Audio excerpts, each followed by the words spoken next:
আসসালামু আলাইকুম, আশা করি সবাই ভালো আছেন। আজকে আপনাদের মাঝে দেখাবো আপনারা জিমেইল অ্যাড্রেস নেম কিভাবে চেঞ্জ করবেন। আপনি মনে করেন যে অনেক আগে আপনি একটি জিমেইল খুলছিলেন এবং সেই জিমেইলটি আপনি প্রত্যেকটা জায়গায় ব্যবহার করেছেন। ফেসবুক খুলছেন, ইউটিউব খুলছেন এবং আপনি বিভিন্ন জায়গায় এই জিমেইলটি আপনি ইউজ করেন, কিন্তু জিমেইলের নেমটি কিন্তু আপনার ভুল দেওয়া ছিল বা সঠিকভাবে দেওয়া ছিল না। এই জন্য আপনি আপনার জিমেইলের নেমটি চেঞ্জ করতে চান। তো কিভাবে চেঞ্জ করবেন সেই প্রসেসটা আপনাদেরকে স্টেপ বাই স্টেপ দেখিয়ে দেবো। তো চলুন শুরু করা যাক। তো প্রথমে আপনারা জিমেইলে যাবেন। তো জিমেইলে যাওয়ার পরে আপনারা এই আইকনটাতে ক্লিক করবেন, আপনার জিমেইলের এই মেন আইকনটাতে ক্লিক করবেন। তো এটাতে আমি ক্লিক করলাম। তো এটাতে ক্লিক করার পরে আপনারা কি করবেন, এখানে ক্লিক করার পরে আপনারা just manage your Google account এটাতে ক্লিক করবেন। তো এটাতে ক্লিক করলাম। তো এটাতে ক্লিক করার পরে আপনারা চলে আসবেন পার্সোনাল ইনফো। ঠিক আছে, এটাতে চলে আসবেন, এটাতে ক্লিক করবেন। তো পার্সোনাল ইনফোতে ক্লিক করলাম। তো এখানে ক্লিক করার পরে দেখুন এখানে আপনার জিমেইল শো করছে। দেখুন আপনার জিমেইলটি কিন্তু এখানে শো করছে। এই জিমেইলের উপরে আপনি একটি ক্লিক করে দিবেন। তো জিমেইলটিতে ক্লিক করলাম। তো এটাতে ক্লিক করার পরে আপনারা কি করবেন, এটাতে ক্লিক করার পরে আপনারা দেখুন আপনার জিমেইলটি প্রথম অপশনে দেখাবে এইটা। ঠিক আছে, আমার জিমেইলটা কিন্তু দেখাচ্ছে গুগল অ্যাকাউন্ট ইমেইল। এখানে আপনারা অবশ্যই ক্লিক করবেন। তো এটাতে ক্লিক করলাম। তো এটাতে ক্লিক করার পরে আপনার কিন্তু একটি পাসওয়ার্ড দেওয়া লাগবে। আপনার জিমেইলে যে পাসওয়ার্ড দিয়েছিলেন ওই পাসওয়ার্ডটি দিবেন।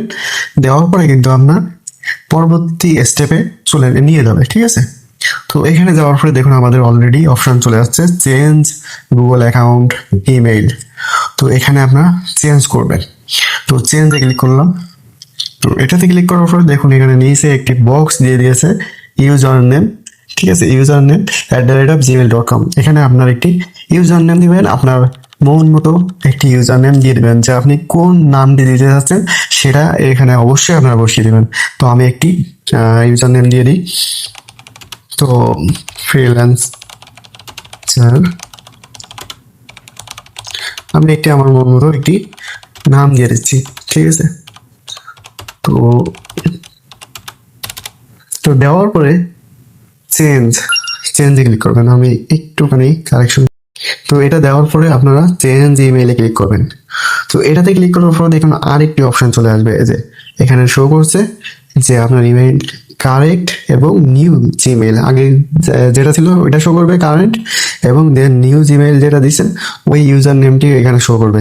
দেন আপনারা অবশ্যই ইয়েসে ক্লিক করবেন। তো ইয়েসে ক্লিক করলাম।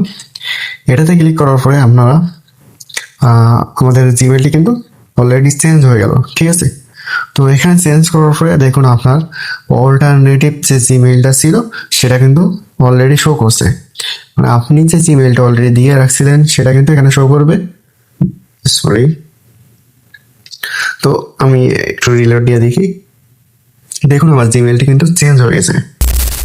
জিমেইলটি কিন্তু চেঞ্জ হয়ে গেছে, আপনারও জিমেইলটা এইভাবে চেঞ্জ হয়ে যাবে। এবং যেটা আগে জিমেইলটা ছিল ওটা কিন্তু শো করবে অল্টারনেট ইমেল। ঠিক আছে, এটা কিন্তু যেটা ব্যবহার করেছে এটা কিন্তু নিউ হিসেবে শো করবে আপনার মধ্যে। ঠিক আছে, তো যেটা নিউ করছিলেন ওটা শো করবে। এখন আপনার জিমেইলে যদি কেউ মেসেজ দিয়ে থাকে বা কোনো ছবি দিয়ে পাঠিয়ে থাকে, যে কোনো কিছু আপনি কিন্তু মানে আপনার মেইলেই পাবেন। যেটা নতুন করছেন ওইটার ভিতরে পাবেন, এবং যেটা পুরাতন অল্টারনেট হিসেবে যেটা আছে মানে আগে বিগত যেটা ছিল ওইটার ভিতরেও পাবেন। মানে দুইটাই সমান। ঠিক আছে, যেই পাঠাক না কেন আপনার ওই মেইলটাই পাঠালেও পাবেন, এবং নিউ যে মেইল আপনার ইউজার নেম দিয়েছেন এটাই পাঠালেও আপনি সেম ভাবে পেয়ে যাবেন। এবং কোনো ধরনের আপনার ফেসবুকে এটা লগ ইন করা লাগবে না, যেমন আছে তেমনই থাকবে। আপনার কোনো ধরনের কোনো অ্যাকাউন্টে এর কোনো এফেক্ট পড়বে না। জাস্ট আপনি আপনার জিমেইলে ইউজার। তো ভিডিওটি যদি আপনাদের ভালো লেগে থাকে তো অবশ্যই আমার চ্যানেলটিকে সাবস্ক্রাইব করে দিবেন, এবং পাশে থাকা বেল আইকনটি অবশ্যই অন করে রাখবেন। আপনাদের জন্য এরকম সুন্দর সুন্দর ভিডিও নিয়ে অবশ্যই আসবো। তো ভালো থাকুন, আল্লাহ হাফিজ।